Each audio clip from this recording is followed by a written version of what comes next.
85% of the city of Syracuse workforce has proven it's vaccinated, another 15% showing regular testing. Which leaves just over 200 people who have not met the city's vax or test mandate now in effect. Joining us live, Mayor Ben Walsh. Mayor Walsh, thanks for joining us. Good to see you.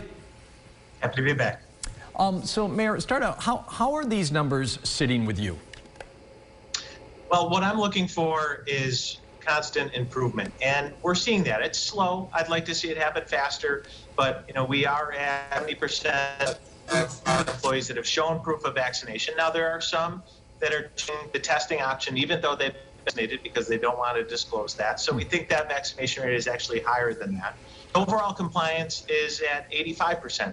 I expect that number to continue.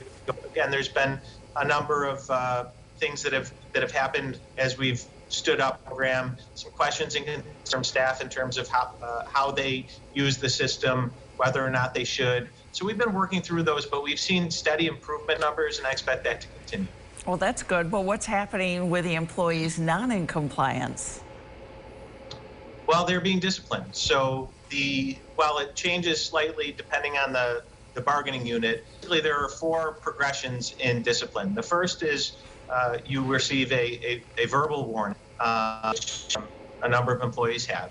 The second is a written reprimand. The third is a suspension, and the fourth is termination. Now, I certainly hope we don't get to that point. I don't expect that we will with many. I hope not at all. But again, we need to hold people accountable. This is about protecting our employees' safety, the safety and health of their families and those served. So, again, we're going to hold people accountable. Mayor, what departments would you say are doing the best, and who's bringing up the bottom right now?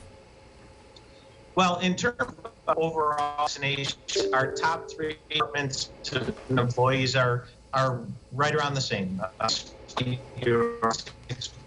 We do see some differences in compliance. As much focus has been put on the police department, for example, their compliance is at 91%, and that's because we've had the cooperation of the police union and the union president encouraging his members to comply.